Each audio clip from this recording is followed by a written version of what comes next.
إثبات المعاد والأدلة على ذلك سورة الصافات تفسير ابن كثير. الحمد لله رب العالمين والصلاة والسلام على أشرف الأنبياء وسيد المرسلين سيدنا محمد وعلى آله وأصحابه أجمعين. اللهم صل على سيدنا محمد وعلى آل سيدنا محمد كما صليت على إبراهيم وعلى آل إبراهيم في العالمين إنك حميد مجيد. أعوذ بالله من الشيطان الرجيم. بسم الله الرحمن الرحيم.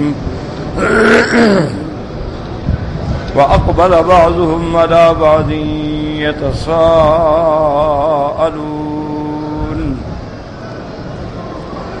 قالوا إنكم كنتم تأتوننا لليمين قالوا بل لم تكونوا مؤمنين. لا حول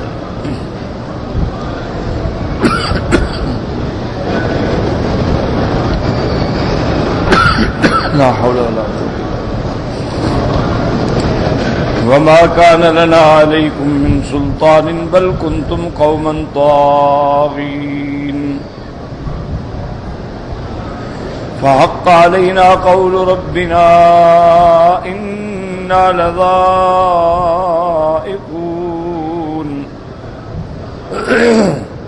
فأغويناكم إنا كنا غاوين فإنهم يومئذ في العذاب مشتركون إنا كذلك نفعل بالمجرمين إنهم كانوا إذا قيل لهم لا إله إلا الله يستكبرون ويقولون إنا لتاركو آلهتنا لشاعر مجنون بل جاء بالحق وصدق المرسلين.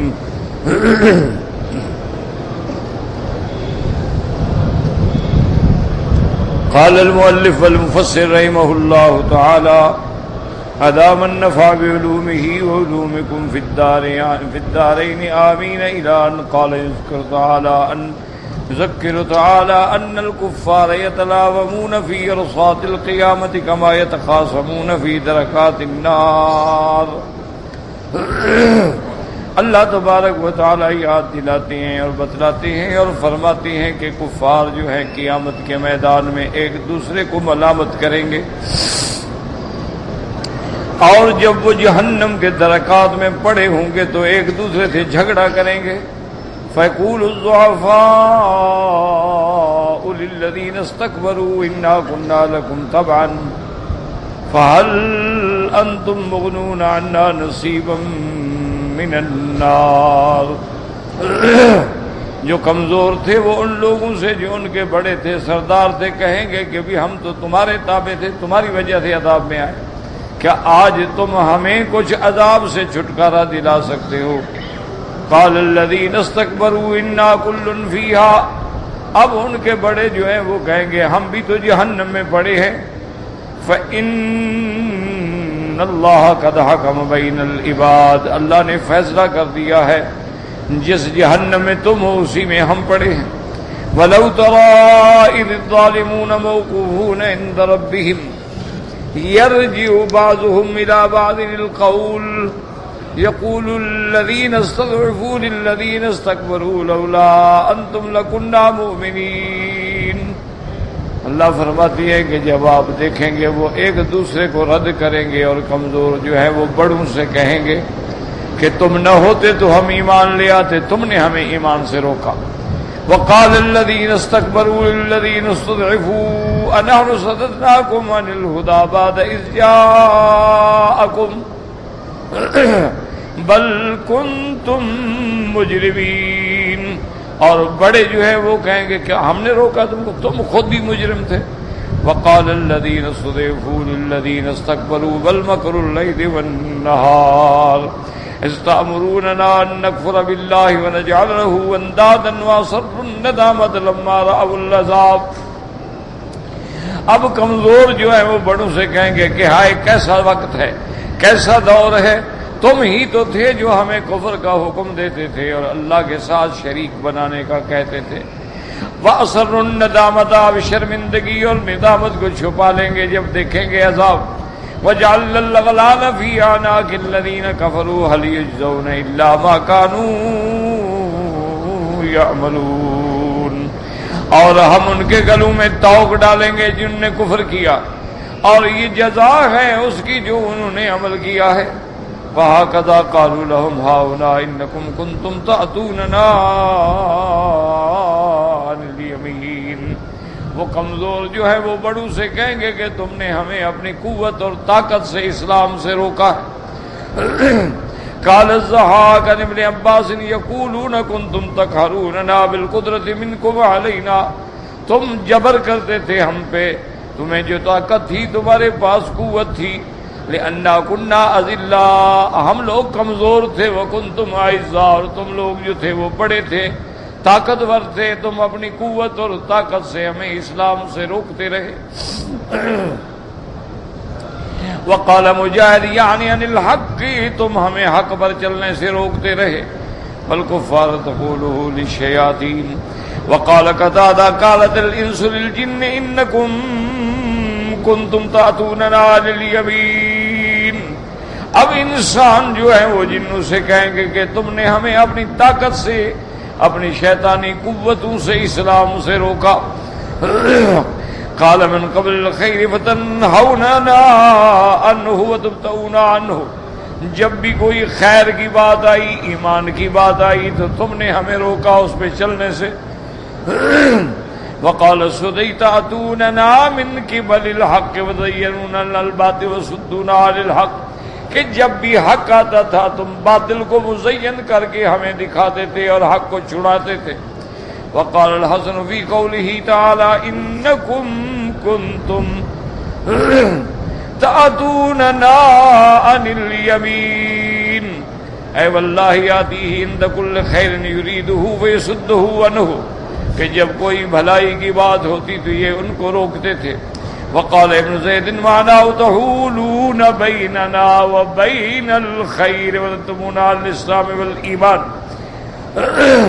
والعمل بالخیر الذی امرنا به، کہ تم ہمارے اور اسلام کے درمیان میں، ہمارے اور خیر کے درمیان میں آتے تھے، اور تم ہمیں اسلام سے، ایمان سے، عمل خیر سے ہٹا دیتے تھے.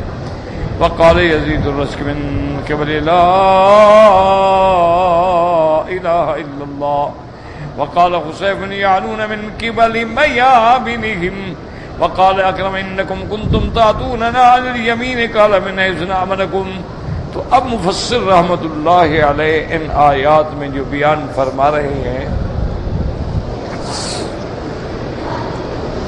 کہ قیامت والے دن مستضعفین اور مستکبرین کے درمیان میں جو مکالمہ ہوگا، کیونکہ یہ تاریخ عالم شاہد ہے کہ جب بھی حق آیا، دین آیا، اسلام آیا، توحید آئی، تو غریب لوگوں نے اس کو قبول کیا، لیکن جو بڑے لوگ تھے وہ اگڑ گئے اور مخالفت کی. یہ ہر دور میں آیا، یعنی حضرت نوح علیہ السلام کے زمانے سے لے کر سیدنا محمد مصطفیٰ صلی اللہ علیہ وعلا آلہ واصحابہ وسلم تسلیما کثیرا کثیرا تک تاریخ اس بات کی گواہ ہے کہ جب پیغمبر آئے، جب انبیاء آئے، جب دین آیا، جب حق آیا، غریبوں نے ساتھ دیا. اور جتنے مترفین تھے، مستکبرین تھے، جتنے سردار تھے، وڈیرے تھے، طاقتور تھے، فرعون تھے، نمرود تھے، شداد تھے، قارون تھے، حامان تھے، انہوں نے مخالفت کی. ان کی مخالفت کی وجہ دراصل یہ تھی، جیسا کہ قریش مکہ کے جو سردار تھے، جب وہ علیحدہ بیٹھ کے اس بات کا اعتراف کرتے تھے کہ اللہ کے نبی حضرت محمد مصطفیٰ سچے ہیں،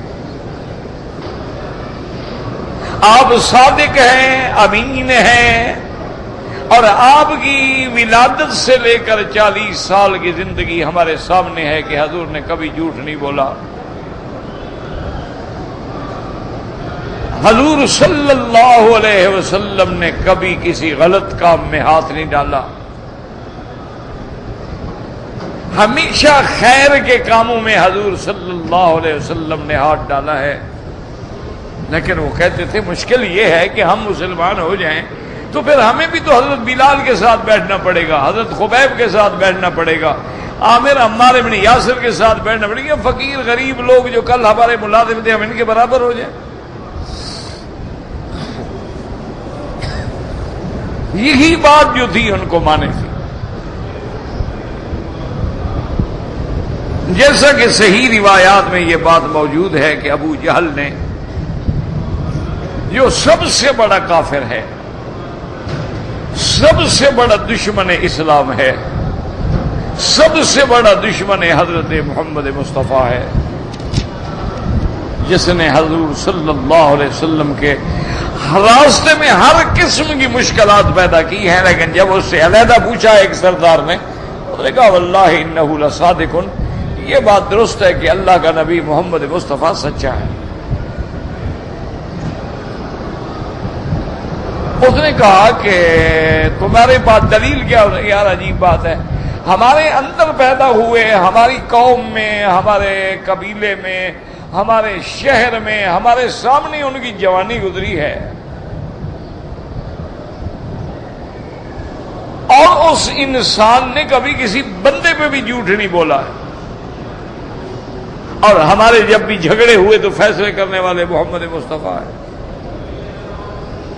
تو آج جب وہ بڑے ہو گئے، سن رشد اور سن کمال کو پہنچ گئے، اللہ نے انہیں رسالت و نبوت کا تاج پہنا دیا، اب نعوذ باللہ وہ جھوٹ بولنے لگے۔ اس نے کہا اللہ تصدقوہ، اس نے کہا کہ جب تم یہ مانتے ہو تو تم ایمان کیوں نہیں لے آتے؟ اس نے کہا بات یہ ہے کہ ایمان تو میں اس لیے نہیں لے آتا کہ بناتے قریش کل مکے کے قریش کی لڑکیاں بھی کہیں گی، ابو جہل بھی ڈر گیا نا، دیکھو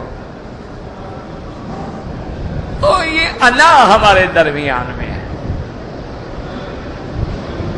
اب آپ اندازہ کریں، مثلا فرعون کی دربار میں موسیٰ علیہ السلام اور ہارون علیہ السلام آتے ہیں، دو آدمی ہیں، اللہ کے نبی ہیں۔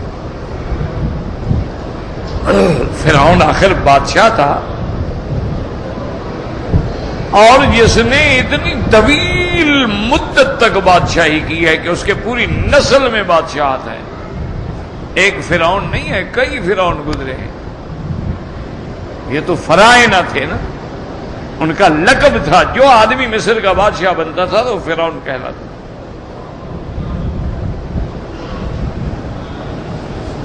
اسی لیے ایک دفعہ ہارون الرشید نے شاید اپنے دور میں مصر کا بادشاہ ایک ایسے آدمی کو بنا کے بھیجا جو بالکل ان پڑھ تھا اور بالکل کم عقل تھا اور بالکل جاہل اور بالکل اجڑ تھا۔ لوگوں نے کہا کہ کیا کر رہے ہو؟ مصر کا ملک بڑا متمدن ملک ہے، تہذیب مصر ایک مانی ہوئی تہذیب ہے اور بڑے پڑھے لکھے لوگ ہیں، اور تم اس آدمی کو بادشاہ بنا رہے ہو؟ انہوں نے کہا جو ان پڑھ ہے، جو بالکل جاہل ہے اور اس کے ساتھ کم عقل بھی ہے۔ اس نے کہا میں نے بھی اللہ سے وعدہ کیا تھا کہ اللہ اگر تو نے مجھے موقع دیا نا تو اس سرزمین پہ میں چن چن کے ایک احمق کو بھیجوں گا۔ یہ وہی سرزمین ہے نا جہاں لوگوں نے خدائی کے دعوے کیے ہیں، جہاں لوگوں نے کہا کہ انا ربکم الاعلی، یہ وہی زمین ہے جہاں میں ایک احمق ان پہ بھیجوں۔ اچھا وہ احمق بھی ایسا تھا کہ دریائے نیل میں پانی نہ آیا قحط پڑ گیا، ان کے فصلات برباد ہو گئے، تباہ ہو گئے۔ کپاس، مصر کی کپاس جو ہے وہ پورے عالم میں، دنیا میں اب بھی جو ایجپشن کاٹن ہے وہ پوری دنیا میں ایک ضرب المثل ہے، اس کے مقابلے پہ پوری دنیا میں کوئی کپاس پیدا نہیں ہوتی۔ اس زمین کا اور پانی کا اثر ہے۔ تو اب ان کی فصلیں برباد ہو گئیں، تو اب غریب کسان جو تھے بیچارے وہ جلوس نکال کے روتے ہوئے فریاد کرتے ہوئے بادشاہ کے دربار میں پہنچے۔ انہوں نے کہا جناب ہم مارے گئے، برباد ہو گئے، ہمارے فصل ختم ہو گئے، مہربانی کرو مالی آبیانہ ختم کرو، ٹیکس وغیرہ ہم پر ختم کرو، کہاں سے ہم ادا کریں؟ کپاس تو ساری ختم ہو گئی۔ یعنی وہ اتنا پاگل تھا، کہنے لگا کہ بے وقوف ہو، تم نے کپاس کاشت کیوں کی، تم نے اون کاشت کیوں نہیں کی؟ یعنی اس پاگل کو یہ بھی پتہ نہیں تھا کہ اون تو جانوروں کی بالوں سے لی جاتی ہے، وہ کاشت تھوڑی ہوتی ہے۔ کہنے لگا کپاس نہیں ہوئی نا، اسی لیے تم بے وقوف ہو نا، تو اون کاشت کرتے۔ تو بہرحال کہنے کا مقصد یہ تھا کہ ہر دور میں بڑے لوگوں نے ہمیشہ اسلام کی مخالفت کی۔ ان کو ڈر یہ ہوتا ہے ایک ہماری سرداری چلی جائے گی کہ مکے والے اگر حضور کو نبی مان لیں تو اب نبی کا مانا تو پھر یہ ہے نا کہ دین کا بھی بادشاہ، دنیا کا بھی بادشاہ، تو پھر ہم تو گئے۔ اور دوسرا یہ ہے کہ ہم ان کمزوروں کے ساتھ بیٹھے، ان کے ساتھ کھانا کھائیں، ان کے ساتھ پانی پیئیں، اور ایک مجلس میں بیٹھے جہاں بلال بھی بیٹھا اور میں بڑا سردار بھی وہیں بیٹھا ہوں۔ یہ تکبر جو تھا ان کو مار گیا۔ اسی لیے فتح مکہ کے موقع پر جب اللہ کے نبی کے حکم سے حضرت بلال نے کعبے پہ کھڑے ہو کے اذان دی، تو بعض جو قریش کے کافر تھے، اس وقت قیدی بن چکے تھے، پکڑے ہوئے تھے، وہ آپس میں کہنے لگے یار اچھا ہوا میرا ابا مر گیا، اس کالے کعبے کو نہیں دیکھا کہ کعبے پہ کھڑا ہے۔ کہنے لگا اچھا وہ ورنہ آج اس غم میں مر جاتا کہ یہ کالا کعبہ کعبے پہ چڑھ گیا۔ یعنی اس وقت بھی تکبر کا یہ حال ہے، اس وقت بھی ان کے دل کے اندر کبر کا یہ عالم ہے۔ حالانکہ وہ طاقت ختم ہو چکی ہے، قیدی بن گئے ہیں، لیکن وہ عقل جو ہے دماغوں سے، وہ خناس جو ہے وہ نہیں نکل رہا۔ ورنہ اسلام میں کوئی کالا ہے، کوئی گورا ہے، کوئی عالی نسب ہے، کوئی کمزور نسب کا ہے، کوئی سید ہے، کوئی افغان ہے، کوئی ہاری ہے۔ یہ اللہ کا ایک نظام ہے، جو کہ اگر یہ فرق نہ ہوگا تو دنیا کا نظام چل ہی نہیں سکتا۔ تو اس لیے اب یہ آپ جب قرآن پڑھتے ہیں نا، یہی وجہ ہے کہ مخالف لوگ جو ہے نا، جو قرآن کے منکر ہیں، اسلام کے منکر ہیں، نبی پاک کے منکر ہیں، اللہ کے دین کے منکر ہیں، وہ اسی لیے وہ کہتے ہیں کہ بھئی ابھی لوگ یعنی قیامت ہی نہیں آئی، پتہ نہیں کب قیامت آئے گی، ابھی تک کوئی جنت جہنم میں گیا ہی نہیں، اللہ نے فیصلے نہیں کیا۔ تو یہ کیسے جنت جہنم کی باتیں ہو رہی ہیں کہ جی کمزوروں نے ان کو یہ کہا اور بڑوں نے ان سے یہ کہا اور چھوٹوں نے ان سے یہ کہا، ہے کیا بات ہے؟ اسی لیے اعدائے اسلام جو ہیں ان کو یہ باتیں سمجھ نہیں آتی، وہ کہتے ہیں یہ کیسے ان کا قرآن ہے، کیا بات کہہ رہا ہے؟ ادھر کہتے ہیں کہ جنت جہنم ہے، لیکن قیامت سے جب فیصلہ تک نہیں ہوگا اس وقت تک کوئی جنت والا جنت نہیں جا سکتا، کوئی جہنمی جہنم اس وقت جائیں گے جب اللہ فیصلہ فرما دے۔ تو ابھی تو بھائی قیامت ہی نہیں ہوئی، تو پھر جنت والے کیسے جنت میں چلے گئے اور جہنم والے کیسے جہنم میں چلے گئے؟ اور کیسے وہ ایک دوسرے سے مناظرہ بھی کر رہے ہیں، ایک دوسرے سے جھگڑ بھی رہے ہیں، ایک دوسرے سے باتیں بھی کر رہے ہیں، ایک دوسرے کو پکار بھی رہے ہیں۔ کہتے ہیں یہ کیا بات ہے، کیسی کتاب ہے یہ، کیسی خبر دے رہی؟ ان کے دماغوں میں یہ بات نہیں آتی ہے، یاد کیوں؟ اب دیکھیں نا قرآن کے اندر وَنَادَى أَصْحَابُ النَّارِ أَصْحَابَ الْجَنَّةِ، اللہ فرماتے ہیں اور پکارا جہنمیوں نے جنت والوں کو، ان افیضوا علینا من الماء او مما رزقکم اللہ، کہ جنت والوں کچھ ہمیں پانی ڈالو، یا جو کچھ نعمتیں اللہ نے تم کو دی ہیں کوئی بچا کھچا ہمیں بھی دے دو۔ اب جنت والے جواب دیں گے قالوا ان اللہ حرمہما، قالوا ان اللہ حرمہما علی الکافرین۔ اب جنت والے کہیں گے بدبختو، اللہ نے جنت کی نعمتیں کافروں پہ حرام کر دی ہیں، کیسے دیں؟ تو وہ کہتے ہیں جب جنت والے ابھی جنت میں گئے ہی نہیں ہیں، جہنم والے ابھی جہنم میں گئے ہی نہیں ہیں، تو کیسے پانی مانگ رہے ہیں اور کھانا مانگ رہے ہیں اور یہ جواب آ رہا ہے؟ یہ وہ مغالطہ ہے جو موجودہ دور میں بھی جدید طبقہ جو ہے منکرین اسلام اور منکرین قرآن کے خدشات اور شبہات اور تشکیکات کا ذریعہ بنتا ہے۔ وہ کہتا ہے یار یہ تو خیالی باتیں ہیں، شاعرانہ باتیں ہیں، ورنہ نہ کوئی جنت ہے نہ کوئی جہنم ہے، یہ سب مولویوں کے قصے ہیں گھڑے ہوئے ہیں کہ جی نماز پڑھو نہیں پڑھو گے تو جہنم آئے گی۔ کہاں ہے جہنم؟ کہتے ہیں چھوڑو یار۔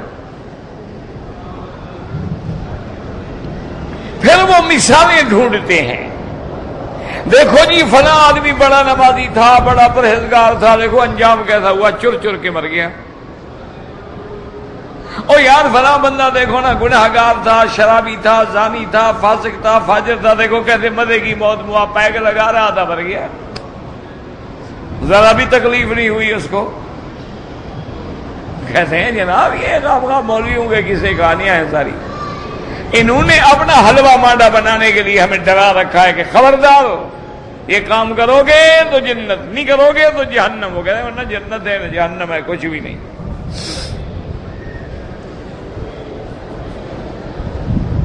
تو اس لیے بات کو یاد رکھیں۔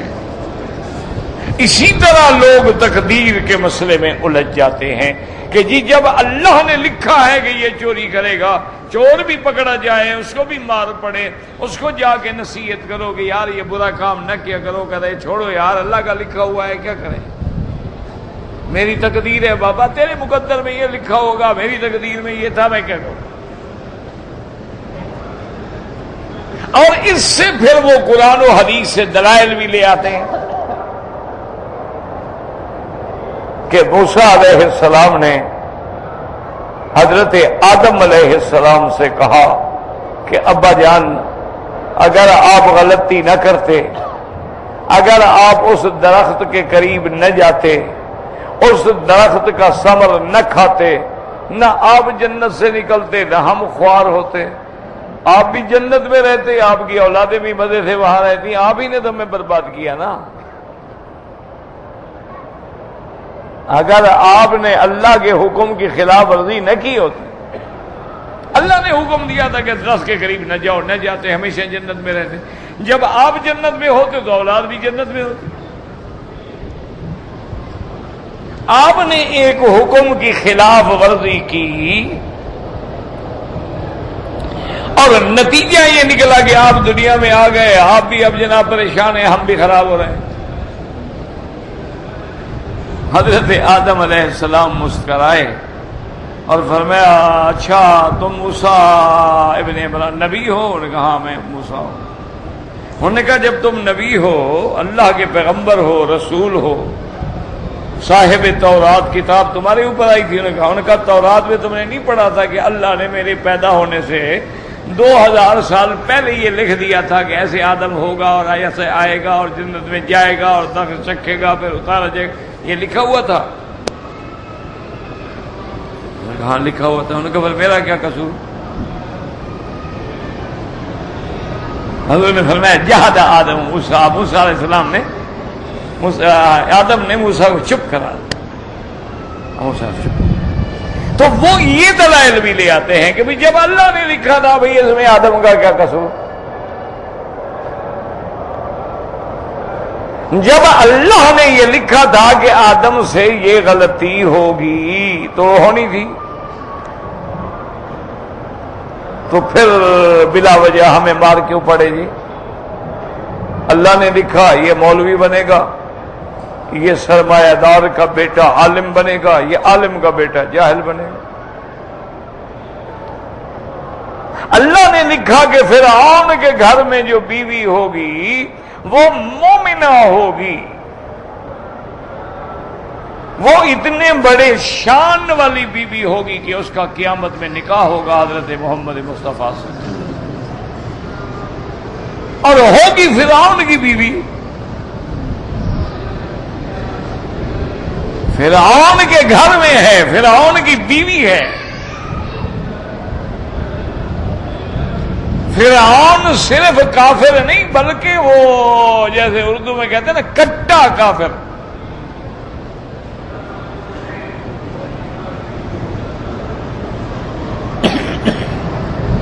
اور حضرت نوح علیہ السلام نبی ہے اور بیوی کافر ہے۔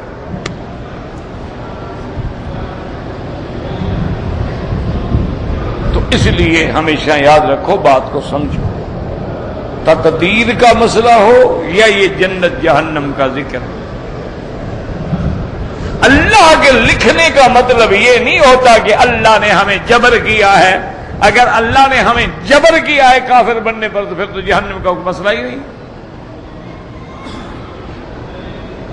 حالانکہ قرآن نے صاف کہہ دیا لا اکراہ فی الدین قد تبین الرشد من الغی۔ اللہ نے فرمایا دین میں جبر نہیں، جو دین قبول کرے اپنی ایمان سے، اپنی رضا سے، اپنی خواہش سے، اپنے عقل سے قبول کرے، دلائل سے قبول کرے، جبر سے نہیں۔ اللہ نے فرمایا کہ ہم نے رشد اور گمراہی وعدے کر دی ہے کہ یہ طریق ہدایت ہے، یہ طریق ہلاکت ہے، تمہاری مرضی۔ یاد رکھو ہر آدمی جو ایمان لاتا ہے اپنے اختیار سے ایمان لاتا ہے، جو کفر کرتا ہے اپنے اختیار سے کفر کرتا ہے۔ اب مغرب سے پہلے عصر کے بعد جب موسم ٹھنڈا ہو جاتا ہے، گھروں سے دو بندے نکلتے ہیں، ایک مسجد کی طرف جا رہا ہے اور ایک شراب خانے کی طرف جا رہا ہے۔ یہ بھی اپنی مرضی سے جا رہا ہے، یہ بھی اپنی مرضی سے جا رہا ہے، اللہ نے کوئی جبر نہیں کیا۔ بات سمجھو، اللہ نے بتلا دیا ہے کہ مساجد جو ہیں یہ اللہ کے گھر ہیں، اور یہ جتنے شراب خانے ہیں، پب ہیں، یہ جتنے تمہارے گندے کلب ہیں، یہ شیطان کے اڈے ہیں، اللہ نے بتلا دیا ہے۔ اب جب تم قدم اٹھاتے ہو یہ قدم تم اپنی مرضی سے اٹھاتے ہو، اسی پہ سزا جزا ہے۔ باقی اللہ نے لکھ دیا تو لکھنے کا معنی یہ ہے کہ اس کا علم اتنا بڑا محیط ہے اور کامل ہے کہ بندے کے پیدا ہونے کے بعد جو ساری زندگی اس نے کرنا ہے نا، اس کو پتا تھا کہ یہ بندہ 20 سال کی عمر میں یہ کرے گا، 30 سال کی عمر میں یہ کرے گا، 40 کی عمر میں یہ کرے گا، 50 کی عمر میں یہ کرے گا۔ وہ خود وہ جانتا تھا کہ کیا کرے گا، اللہ نے لکھ دیا۔ اللہ نہیں کرواتے اس سے جبرن۔ پھر تو انصاف اچھا ہوا کہ ہم سے جبرن گناہ بھی کرائیں پھر ہمیں سزا بھی دیں، یہ اچھی بات ہے بھائی۔ یہ تو دنیا میں کوئی عام منصف بھی نہیں کرتا، عام جج بھی نہیں کرتا، عام تھانے دار بھی نہیں کرتا کہ اچھا جاؤ تم ڈاکہ مارو پھر میں تمہیں پکڑ کے سزا بھی دوں گا۔ ہاں بعد ان کے ساتھ مل کے حصہ داری کرتے ہیں کہ بھائی تم ڈاکہ مارو ہم تمہیں چھوڑ دیں گے، نہیں پکڑیں گے۔ یہ تو عام ہے، یہ تو حصہ ہے، سرداروں کا بھی حصہ ہوتا ہے، تھانے داروں کا بھی حصہ ہوتا ہے۔ وہ رساگیر ہوتے ہیں، وہ پشت پناہ ہوتے ہیں، اور بعض ہمارے پولیس والے اللہ ہدایت دے ان کو بھی، وہ تو اتنے بڑے جری ہو جاتے ہیں کہ آپ ڈاکوؤں کو خود بلاتے ہیں کہ تم آ جاؤ، میں تمہیں رات ناکے پر گرفتار کر کے تمہاری گرفتاری شو کر دیتا ہوں کہ میری جیل میں پڑا ہوا ہے، رات ہم نے تو تم جا کے ڈاکہ مارو۔ اگر اس کے بعد کیس ہو گئے بھائی میں تو جناب گرفتار تھا، میں نے کیسے ڈاکہ مارا، میں تو جیل میں تھا۔ ایسے بڑے بڑے فنکار بھی پڑے ہیں. وہ ایک جگہ ڈکیتی لگی، وہ صبح جناب لوگ آئے بیچارے تھانے پہ فریاد کرنے کے لیے، تو تھانے دار صاحب اب تو وردی میں بیٹھے تھے نا جناب، اب بڑے اکڑ پکڑ سے، تو انہوں نے کہا کہ بھائی دیکھو نا بھائی ہمارے پاس علم غیب تو ہوتا نہیں کہ ہمیں پتہ لگ جائے، تم بھی اپنا کوئی شک شبہ بتاؤ نا، کس میں شک جاتا ہے؟ انہوں نے کہا جی شک کیا بتائیں، آپ ہی تو تھے رات. انہوں نے کہا صحیح آپ ہی تو تھے، شک کیا کریں، بس ہم جا رہے ہیں سلام علیکم. اب آپ نے اپنے خلاف تھوڑا پرچہ دینا ہے. انہوں نے کہا جناب شک تو تب ہو جب آپ نے پہچانا نہ ہو، رات جناب تو تھے، اب آپ کرسی پہ بیٹھے ہیں، اب کیا کریں ہم سلام علیکم جا رہے ہیں. ایک لٹ گئے اور مصیبت میں تو نہ آئے. تو جب یہ عالم ہوتا ہے، اس لیے یاد رکھو اللہ کے علم میں تھا کہ میں نے اس بندے کو پیدا کیا ہے، یہ بندہ مومن بنے گا یا کافر بنے گا اس کے علم بنے گا خود، اللہ جبر نہیں کرتے. ہمیشہ یاد ہے فمن شاء فلیؤمن ومن شاء فلیکفر. اللہ نے فرمایا جو چاہے ایمان لائے، جو چاہے کفر کرے، مجھے کوئی پرواہ نہیں. اسی طرح فرماتی ہیں لِيَهْلِكَ مَنْ هَلَكَ عَنْ بَيِّنَةٍ وَيَحْيَىٰ مَنْ حَيَّىٰ عَنْ بَيِّنَةٍ. اللہ نے فرمایا میں نے ساری نشانیاں کھول کے بیان کر دی ہیں، میں نے انبیاء بھیجے، کتابیں بھیجی، میں نے محمد مصطفیٰ بھیجا، میں نے حضور کے بعد ان کے خلفاء ابو بکر عمر عثمان و علی بھیجے، صحابہ بھیجے، تابعین بھیجے، علماء بھیجے، ائمہ محدثین بھیجے، ائمہ مجتہدین بھیجے، ائمہ فقہا بھیجے. انہوں نے ایک ایک دروازہ کھٹکھٹا کے، سپیکر لگا لگا کے، چیخ چیخ کے تمہیں بتایا کہ یہ حلال ہے یہ حرام ہے. ایک ایک مسئلہ انہوں نے تمہیں بتایا کہ وضو کیا ہوتا ہے، غسل کیا ہوتا ہے، جنابت کیا ہوتی ہے، حیض کیا ہوتا ہے، نفاس کیا ہوتا ہے، اور بندہ جب وضو کرتا ہے پیشاب کیا ہوتا ہے، مزی کیا ہوتی ہے، ودی کیا ہوتی ہے، منی کیا ہوتی ہے، اور ایک عورت کی مدت حیض کیا ہوتی ہے، مدت حمل کیا ہوتی ہے، اور حمل کے بعد جب بچہ پیدا ہو مدت رضاعت کیا ہوتی ہے. اگر آدمی طلاق دے تو مدت طلاق کیا ہوتی ہے، اگر خامد مر جائے تو مدت وفات کیا ہوتی ہے. تیرے گھر میں تیرے دروازے پر انہوں نے کھڑکا کے آوازیں دے دے کے تمہیں جگایا، تمہیں پہنچایا، اس کے بعد بھی تم نے نہیں مانا، تو پھر آج چیخنے کی کیا ضرورت ہے؟ آج پھر جلو جہنم میں اخسؤوا فیہا ولا یتکلمون، دفع ہو جاؤ، بولنے کا کیا حق ہے تمہیں؟ اس لیے ہمیشہ یاد رکھیں کوئی خیر کا کام نہیں ہے جو ہمیں محمد مصطفیٰ نے نہ بتلایا ہو، اور کوئی شر نہیں ہے جس سے میرے مدنی نے نہ ڈرایا ہو.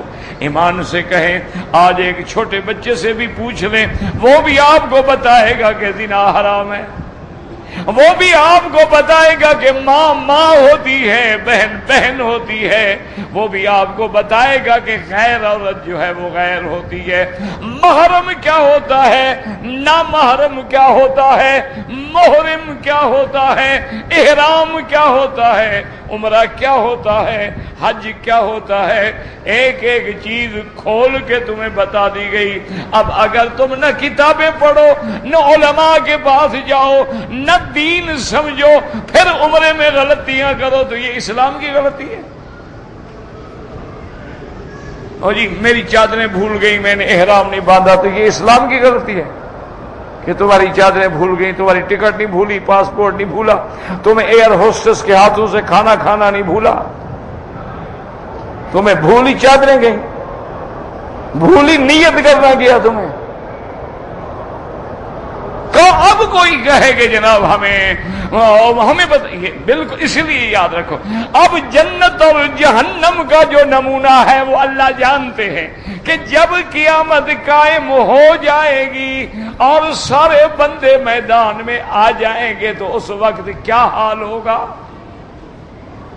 مومن کس حال میں ہوں گے اور کافر کس حال میں ہوں گے، اور پھر کیسے ان کو نامہ عمل ملیں گے، کیسے وہ اپنے نامہ عمل پڑھیں گے، پھر کیسے اللہ فیصلہ فرمائیں گے، پھر کیسے پل صراط سے گزریں گے، اس وقت کیا کیفیت ہوگی، اور پھر جب جنت والوں کو جنت میں بھیجا جائے گا وہ کیسے خوش ہوں گے، اور جہنم والے جب جہنم میں ڈالے جائیں گے تو وہ کس حال میں ہوں گے، کیونکہ اللہ سب جانتے ہیں، اس لیے اللہ نے اس کے آنے سے پہلے خبر دے دی ہے بندوں کو، تاکہ وہ منظر دیکھ کے جنت کی طرف کوشش کریں اور جہنم سے بچنے کی کوشش کریں، کیونکہ اللہ کے علم میں ہے، ورنہ جائے گا اسی وقت آدمی، ہر چیز اللہ کے علم میں ہے کہ مرنے کے بعد کیا ہوگا، اللہ کے علم میں ہے کہ مومن قبر میں کیا جواب دیں گے جب پوچھا جائے گا من ربک،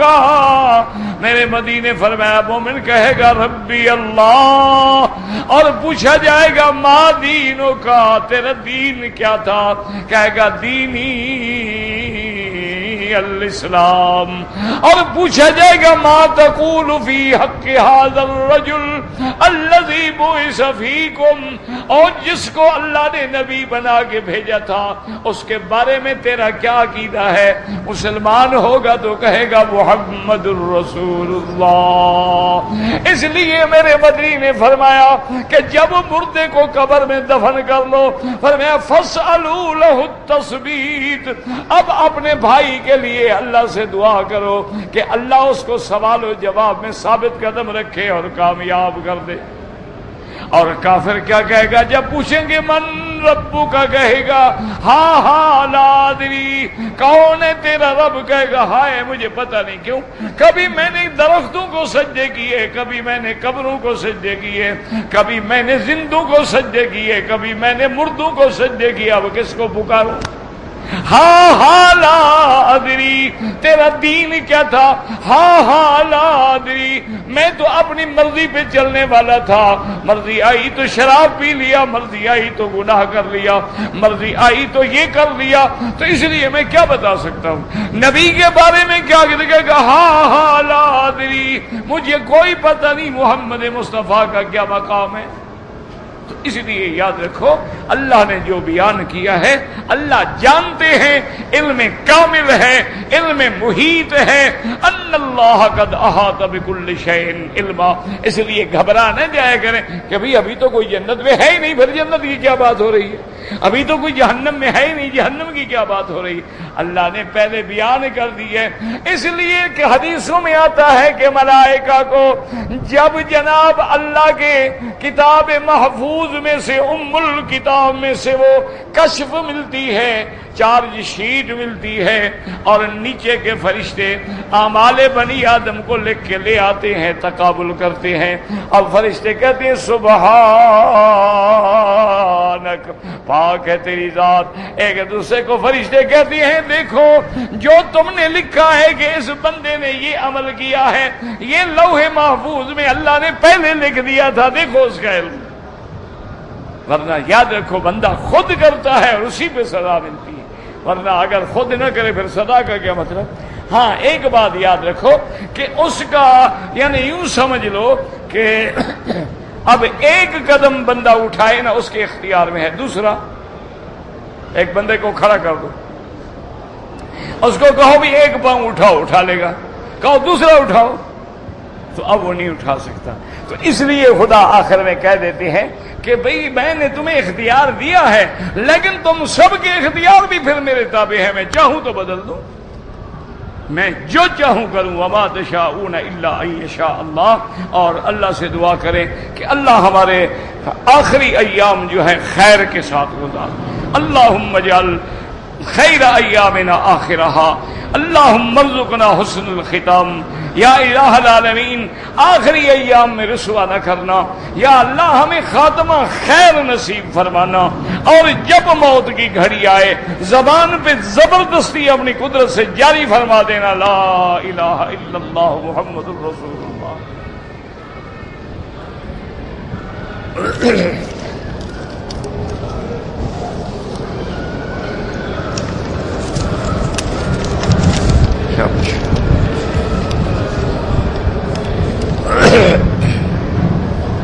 دو بچے لقمان اور انعام جو ہیں ایکسیڈنٹ میں فوت ہو، اللہ مغفرت فرمائے۔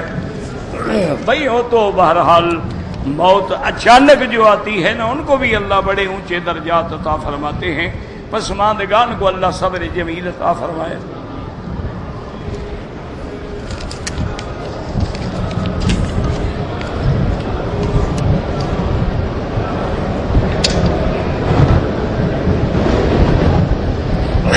بھانجی کی بیٹی سے بھانجی سے کوئی پردہ نہیں ہوتا، اس کی بیٹی سے بھی نہیں ہے۔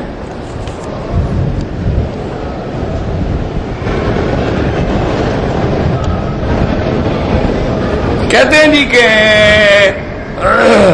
ہمارے ساتھ بیٹھنے والا جو شاگرد ہے درس سونے سے پہلے گھنٹہ پہلے آگے باتیں کرتا رہتا ہے، تو مولوی کو بولنے کی تو عادت ہوتی ہے نا، بابا مولوی بولے نا تو پھر کیا گنگا بھی کبھی مولوی دیکھا ہے؟ نہیں، آپ نے کبھی گنگا مولوی دیکھا ہے؟ مولوی ہو اور نہ بولے یہ تو قیامت کی علامت ہے، جیسے دو عورتیں کٹھی ہوں اور بولے نہیں، یہ ہو سکتا ہے؟ تو مولوی ہے تو بولے گا، مولوی کی زبان تو لمبی ہوتی ہے، وہ اسی زبان کی تو یار روٹی کھاتے ہیں، بولیں گے نہیں تو کریں گے کیا؟ کہاں جائیں گے؟ ختم صغیر کبیر پڑھیں گے تو تم حلوہ کھلاؤ گے نا۔ تم نے کبھی ان کے گھر میں پہنچایا ایسے؟ اس لیے تو انہوں نے بدعتیں گھڑی ہیں کہ یہ لوگ سیدھے تو ہوتے نہیں۔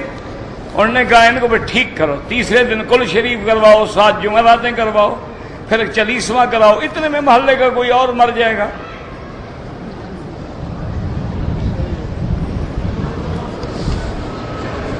وہ ایک میراثی عورت ہوتی تھی، بوڑھی تھی، بالکل کوئی 90 سال کی عمر کی تھی، وہ کبھی کبھی آ جاتی تھی ہمارے ڈیرے پر وہ خیرات لینے کے لیے، جو کچھ اللہ توفیق دیتا ہم بھی دیتے تھے، غریب بوڑھی عورت لکڑی پہ۔ تو وہ کبھی بڑی مزیدار باتیں سناتی، وہ کہتی مولوی صاحب، مولوی مکی صاحب، میراثی اور مولوی میں کیا فرق ہے؟ وہ میراثن تھی نا بیچاری، اللہ بخشے اب تو فوت ہو گئی اور قبر میں ہوگی، اللہ رحمت فرمائے۔ تو میراثی اور میں نے کہا مجھے کیا پتا؟ کہتی ہے یہ فرق ہوتا ہے کہ میراثی سب اٹھتا ہے نا، کہتے ہیں اللہ کسی کے گھر میں بچہ پیدا ہو، کسی کی شادی ہو، کسی کی برات ہو، کسی کی خوشی ہو، مولوی کہتا ہے خدا کرے کو محلے میں مرے۔ انہوں نے کہا کیوں؟ انہوں نے کہا ابھی ہمیں تو کوئی موت پہ تو میراثی کو نہیں بلائے گا نا، ہمیں تو کوئی پیدا ہوگا تو خوشی پہ بلائے گا، کوئی شادی ہوگی ہمیں بلائے گا تو ہم تو شادی اور بچے پیدا ہونے کی دعا کریں گے، تمہیں بلائے گا جنازے پہ اور کل خانی پہ، تم موت کی دعا کرو گے، یہی فرق ہوتا ہے آپ کا ہمارا۔ میں نے کہا بھی بات تو ٹھیک ہے تمہیں۔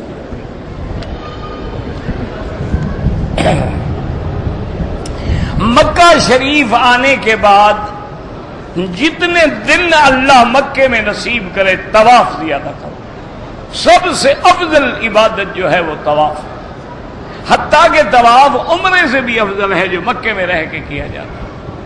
اصل عمرہ جو میقات سے کرتے ہیں وہ تو خیر چھوٹے حج کے برابر ہے۔ مکے سے جو لوگ کفن لے جاتے ہیں کوئی نہ مسئلہ ہے نہ شریعت کا حکم ہے۔ دیکھو نا میرا بھائی، اگر یہ شریعت کا حکم ہوتا حضور مکے سے زمزم تو منگواتے تھے، لیکن کبھی کسی کو یہ حکم تو نہیں دیا کہ کپڑے دھو کے لے آؤ۔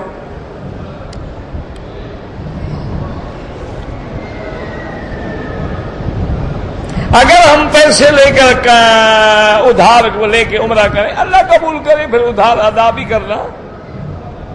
مکے میں روزے رکھیں گے تو 1 کا لاکھ ملے گا انشاءاللہ۔ میری نانی فوت ہو گئی ہے، نانی بھی ماں کے حکم میں ہے، ان کے لیے عمرہ کریں، بالکل کریں۔ دادی زندہ ہے، بوڑھی ہے، معذور ہے، ان کے لیے بھی کر سکتے۔ اگر ہم دوسرا عمرہ کرنا چاہیں تو امام ابو حنیفہ رحمت اللہ علیہ اور امام شافعی رحمت اللہ علیہ کے نزدیک کر سکتے ہیں، لیکن حرم سے باہر جانا ہوگا، چاہے مسجد عائشہ جائیں، جیرانہ جائیں، عرفات جائیں، حد حرم سے باہر جا کے احرام باندھنا ہوگا۔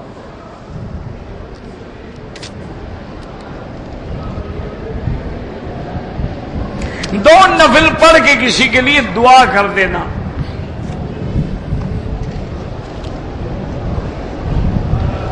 اگر ایک گاڑی ہے نقد میں 9 لاکھ ہے اور قسطوں پہ 12 لاکھ ہے، جائز ہے، لیکن شرط یہ ہے کہ جب سودا تیرا ہو جائے، اب گویا کہ تم نے یہ چیز 12 لاکھ میں خریدی ہے، اس لیے یہ سود نہیں بنتا ہے، لیکن کوشش کریں اس میں بھی نہ پڑے۔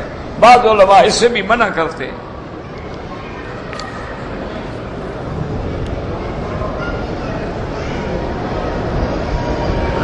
میاں اور بیوی نے راضی ہو کر اگر اپنا بچہ جو ہے گرایا ہے، بالکل گناہ گار ہیں دونوں، راضی ہو کر کیا بچہ ان کا ہے؟ وہ تو اللہ کی امانت ہے تمہارے پاس، تم کون ہو اپنی مرضی سے ضائع کرانے والے؟ ہاں ایک یہ ہوتا ہے کہ عورت حاملہ ہے، اب چند مسلمان ڈاکٹر ایماندار دیانتدار متقی یہ فیصلہ کرتے ہیں کہ بھئی اگر یہ حمل نہ گرایا جائے گا تو مر جائے گی عورت یا فلاں ہو جائے گا، پھر تو فقہا اجازت دیتے ہیں، یہ تھوڑا ہے کہ تم خود گرا دو۔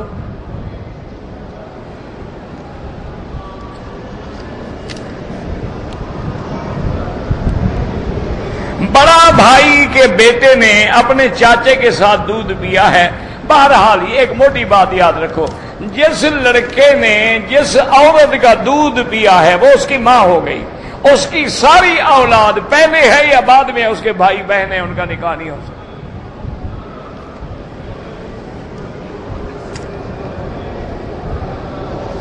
جتنی نمازیں قضا ہو گئی ہیں سب سے پہلے توبہ کرو، اللہ قادر ہے توبہ سے معاف فرما دے، لیکن ہمت ہے تو قضا نماز، کیونکہ حضور پاک کی نمازیں قضا ہوئی تو آپ نے قضا پڑھی ہے۔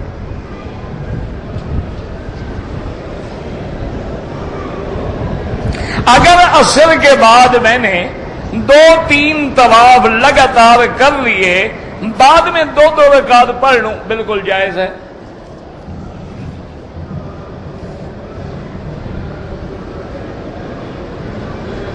میں نے مکان تھا بیچ دیا، دوسری جگہ مکان خریدے، اس میں زکوٰۃ نہیں ہوتی، جو گھر رہنے کے لیے لیا جائے زکوٰۃ نہیں ہوتی۔ اللہ بیماروں کو شفا دے، آپ میرے لیے دعا کریں، میں آپ کے بیماروں کے لیے دعا کروں۔ اللہم اشفنا واشف مرضانا ومرضى المسلمین۔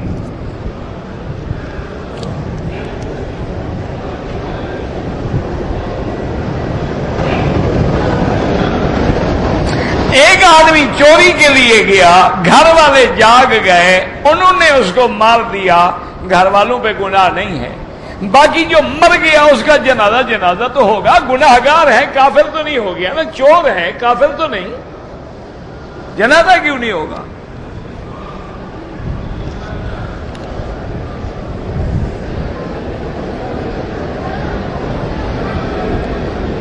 بہرحال جائیداد کا جو مسئلہ ہے، آپ اپنے علاقے کے کسی دارالعلوم مدرسے میں جا کے مفتی کے پاس لکھ کے دیں کہ بھئی میں فلاں آدمی فوت ہو گیا، کیا کیا چھوڑ گیا، وہ آپ کو مسئلہ فتوی میراث کا لکھ کے دے دیں گے۔ ظہر اور عصر کی نماز میں چونکہ امام تلاوت آہستہ کرتے ہیں، حنفی حضرات تو سری نماز ہے یا جہری فاتحہ نہیں پڑھیں گے، لیکن امام احمد بن حنبل فرماتے ہیں رحمت اللہ علیہ کہ جن نمازوں میں جہر ہے اور تم سن رہے ہو فاتحہ نہ پڑھو، اور اگر جہر نہیں ہے اور تم نہیں سن رہے ہو تو فاتحہ پڑھ لو۔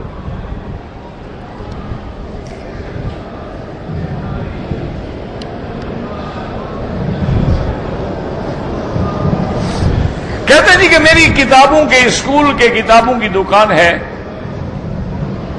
لیکن سکول والے جو ہیں وہ ہم سے کمیشن مانگتے ہیں، شریعت میں تو حرام ہے، اگر اب ظلم سے بچنے کے لیے آپ کریں گے تو گناہ ان پہ ہوگا، آپ پہ نہیں ہوگا، ورنہ وہ آپ کو دکان نہیں لگانے دیں گے، کہیں گے بھاگو کوئی اور لے آئیں گے کمیشن والا۔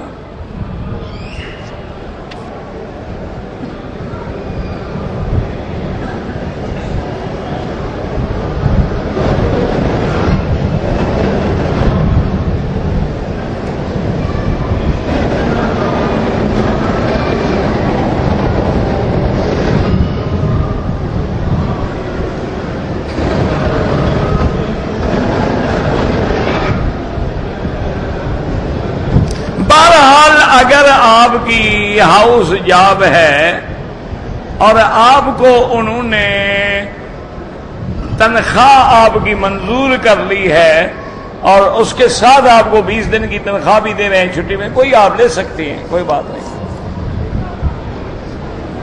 چونکہ جو آپ کا امیڈیٹ باس ہے اس کے پاور میں ہے کہ وہ آپ کو ایکسٹینشن دے، با تنخواہ چھٹی دے، بلا تنخواہ چھٹی دے، اس نے دے دی ہے تو ٹھیک ہے۔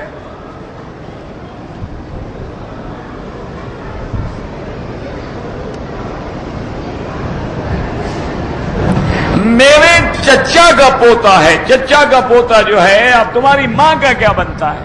باقی ماں بوڑھی ہے تو آ سکتی ہے، کوئی بات نہیں۔ یہ جوانی کا خیال ہوتا ہے کہ جوانی میں خطرہ ہوتا ہے عورت کی عزت کا، بغیر محرم کے سفر نہ کرے، بوڑھی آئے تو اس کے لیے گنجائش ہوتی ہے۔ سید کون ہوتے ہیں؟ جو سرکار دو عالم کے حکم کی اطاعت کرنے والے ہوں، وہ امت کے سردار ہوتے ہیں۔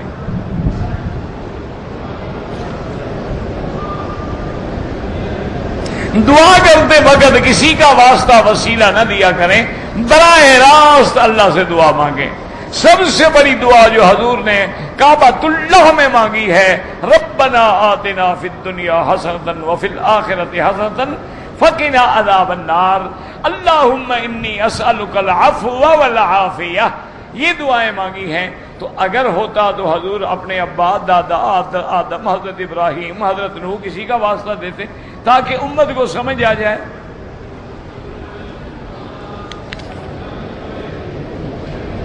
اگر کسی آدمی کا عقیقہ نہ ہوا ہو کوئی بات نہیں، کچھ نہیں، عقیقہ سنت ہے۔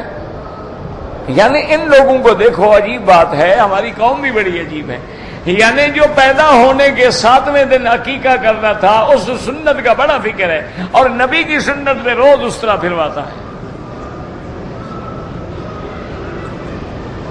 اب کوئی حل ہے بتائیں آپ مجھے؟ عقیقہ نہیں ہوا جناب تو کچھ نہیں ہوتا، کہ بلا کوئی فرق نہیں ہوتا تو اچھی بات ہے، نہیں ہوا تو نہیں ہوا، اور پھر تمہارا کیا جرم ہے؟ اگر عقیقہ نہیں کیا، تمہارے والدین نے نہیں کیا، تمہارا کیا قصور ہے؟ تمہیں بڑا فکر ہے کہ عقیقہ نہیں ہوا اور عقیقہ نہیں ہوا۔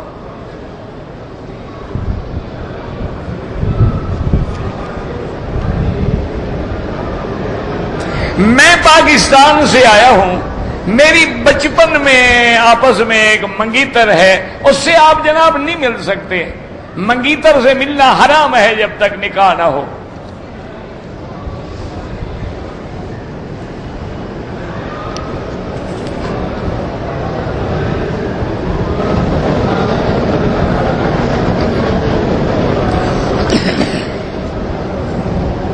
بہرحال اگر ایک آدمی نے عمرہ کیا ہے، طواف کیا ہے، صفا مروہ دوڑا ہے، بال ٹک لگائے ہیں تو دم پڑ جاتی ہے۔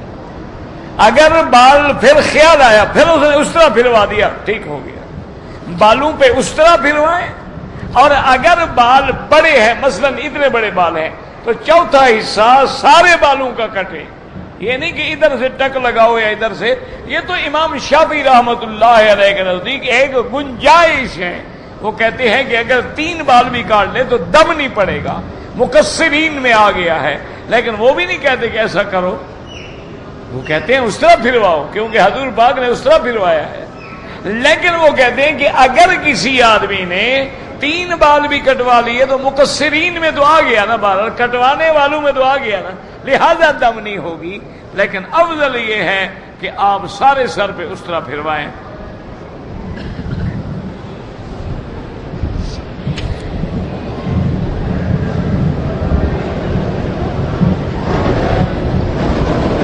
آپ کو آپ کے دوست نے کینیڈا سے 25,000 روپے بھیجے، جو کہ $540 تھے۔ اس نے ڈالر بھیجے تھے یا روپے بھیجے تھے؟ ڈالر بھیجے تھے، ڈالر واپس کرو۔ روپے بھیجے تھے تو روپے واپس، جو لیا ہے وہی واپس کرو۔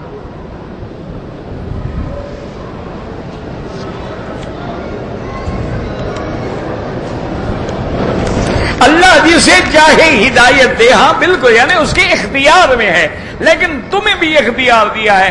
اس لیے قرآن کہتا ہے کہ جعلناہ سمیعا بصیرا، ہم نے تمہیں سننے والا، دیکھنے والا، حواس خمس والا بنا. انا ہدیناہ السبیل، ہم نے تمہیں راستہ دکھایا ہے. اب مومن بنو یا کافر بنو، باقی ہدایت اللہ کے ہاتھ میں ہے، اس میں تو کوئی شک نہیں. تو یہ آنکھیں کس نے دی؟ یہ عقل کس نے دیا؟ تو جب اس کے ذریعے ہم حق پہچانیں گے تو ہدایت کس نے دی؟ اللہ نے دی. اس میں کیا مشکل ہو گئی ہے کہ تمہیں مسئلہ حل نہیں ہو رہا؟ بھئی میں نے اپنی عقل سے سوچا کہ قرآن سچا ہے، تو میرا عقل کس نے پیدا کیا؟ یہی کہیں گے کہ ہدایت کس نے دی؟ اللہ نے دی.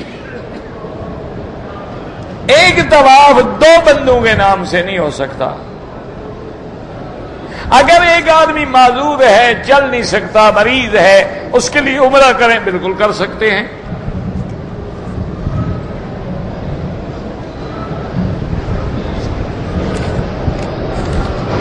اللہم صلی علی سیدنا محمد وعلی آل سیدنا محمد کما صلیت علی ابراہیم وعلی آل ابراہیم فی العالمین انک حمید مجید. یا علی یا عظیم یا علیم یا حلیم، یا علی یا عظیم یا علیم یا حلیم، یا علی یا عظیم یا علیم یا حلیم، یا شافی یا سلام، یا شافی یا سلام، یا شافی یا سلام. اللہم اذھب الباس رب الناس اشفی انت شافی لا شفاء الا شفاؤک شفاؤک لا یغادر سقما. اللهم اجعل لنا وللمسلمين من كل هم فرجا ومن كل ضيق مخرجا ومن كل بلاء عافيا. یا اللہ عالم اسلام کی عزت کا فیصلہ فرما. یا اللہ کفر کی ذلت کا فیصلہ فرما. یا اللہ تمام مسلمان ملکوں کی حفاظت فرما. یا اللہ اس بلد الامین کو قیامت تک ہر فتنے سے محفوظ فرما. یا اللہ پاکستان کی حفاظت فرما. یا اللہ پاکستان کی حفاظت فرما. یا اللہ ہر قسم کے شرور سے محفوظ فرما. یا اللہ وہاں کے عوام پہ رحم فرما. یا اللہ ہمارے مسلمان کشمیر میں ہیں، فلسطین میں ہیں، بنگلہ دیش میں ہیں، ہندوستان میں ہیں، اراکان میں ہیں، برما میں ہیں، عرب میں ہیں، عجب میں ہیں، ان کی جان مال آبرو عزت کی حفاظت فرما. یا الہ العالمین ہمیں مانگنا نہیں آتا، بغیر مانگے عطا فرما دے. یا الہ العالمین بے حیاؤں کو حیا عطا فرما. یا اللہ بیماروں کو شفا عطا فرما، بے دینوں کو دین عطا فرما، بے اولادوں کو اولاد عطا فرما. جن کی اولاد ہیں ان کو صالح بنا، جن کے گھروں میں بچیاں ہیں ان کے رشتے آسان فرما دے. یا اللہ ان کی پریشانیاں دور فرما دے. یا اللہ ہر مسلمان بچی کا مستقبل روشن فرما دے. ربنا تقبل منا انک انت السمیع العلیم وتب علینا انک انت التواب الرحیم. صلی اللہ تعالی علی خیر خلقہ سیدنا محمد وعلی آلہ واصحابہ اجمعین.